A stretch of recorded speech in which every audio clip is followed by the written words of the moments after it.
मुल्क में पार्लिमानी इलेक्शन का दौर चल रहा है। 4 चरण के मरहले गुज़र चुके हैं। 5वां मरहला, 6ठा और 7वां मरहला इख्तिताम पज़ीर होगा। धुलिया मालेगांव लोकसभा हलके में आज सूरत हाल ऐसी है कि अगर सही मानों में मुकाबला किया जाए तो फ़िरका परस्त ताकत से हुकूमत से नजात मिल सकती है। जमहूरियत में पब्लिक की ही वोट और पब्लिक का फ़ैसला होता है। आज मुल्क में जिस तरह के हालात हैं कि मौजूदा बरसरे इक़्तिदार हुकूमत ने 80 और 20 का फार्मूला पेश करके पूरी दुनिया को यह बताने की कोशिश की है कि 80% हिंदू एक तरफ है और 20% मुस्लिम एक तरफ है। और जितने फ़ैसले वो लोग ले रहे हैं वो सिर्फ़ इस बुनियाद पर ले रहे हैं कि उन्हें इस्लाम और मुसलमानों से दुश्मनी उनके बस में होता और जिस तरह की उनकी पॉलिसी है वो इस मुल्क से मुसलमानों को और इस्लाम को ख़त्म करना चाहते हैं। ये होना नामुमकिन है, लेकिन बहरहाल दुनिया दारुल असबाब है। सबब के दर्जे में हम मुसलमानों की ये ज़िम्मेदारी बनती है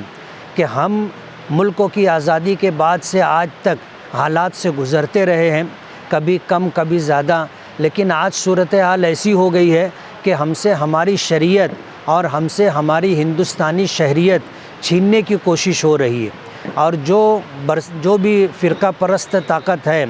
आज वो ये चाहती है कि मुसलमानों को मुल्क से बेदखल कर दिया जाए या हिंदुस्तान में मुसलमानों को वोट देने के हक़ से महरूम कर दिया जाए। हम नहीं, हिंदुस्तान के हिंदू और इसी तरह हिंदुस्तान की दूसरी सियासी पार्टियां ये कह रही हैं कि अगर मोदी का जो नारा है कि अब की बार 400 पार, अगर ऐसा हो जाता है तो वो मुल्क के दस्तूर और आइन को ही बदल देंगे। और ज़ाहिर बात है कि जिनके दिलो दिमाग में नफ़रत, मुस्लिम दुश्मनी बसी हुई है, अगर उनको दोबारा इक़्तिदार का मौका मिलता है और इस तरह जिस तरह वो चाहते हैं तो इस मुल्क में मुसलमानों के लिए और इस्लाम के लिए बहुत मुश्किल दौर होगा। हम तारीख़ के इंतहाई नाजुक मोड़ से गुज़र रहे हैं, इसलिए मुल्क भर के मुसलमानों से उमूमन धुलिया मालेगांव लोकसभा हलके के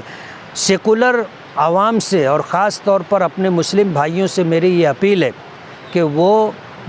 बढ़ चढ़ कर के हिस्सा लें और इस पार्लिमानी इंतखाब में जमीयत उलमा मालेगांव मदनी रोड की तरफ से और कायदो सालार ग्रुप जो हमारा अपना ग्रुप है उस ग्रुप की तरफ से हमने महाविकास अघाड़ी की नामज़द उम्मीदवार कांग्रेस पार्टी से ताल्लुक़ रखती है जिनकी निशानी पंजा है, उनको हमने बग़ैर किसी डिमांड, बग़ैर किसी मुतालबे के बिला शर्त हिमायत देने का फ़ैसला किया है। और पूरे शहर की आवाम को हम ये बावर कराना चाहते हैं, बताना चाहते हैं कि हमने शोभा ताई बच्चाओं की हिमायत की है, आप उसे वोट दें। गर्मी का मौसम है, सुबह की अव्वलीन सातों में फ़ज्र की नमाज़ पढ़ कर जा कर के वोट दे करके आ जाएं, ताकि उमूर ख़ानादारी भी मुतासिर ना हो और जिन इलाक़ों में नल आता है उस दिन पानी आता है उसकी वजह से उनको भी कोई घरेलू एतबार से तकलीफ़ ना हो। सुबह का वक्त बरकत का वक्त होता है, अल्लाह का नाम ले करके और नफ़रत के माहौल से ये मुल्क निकल जाए, इस जज्बे के पेश नज़र आप वोट करें। शोभा ताई बच्चाओं को जिनका निशान पंजा है उनको वोट दे करके उनको कामयाब करने की कोशिश करें।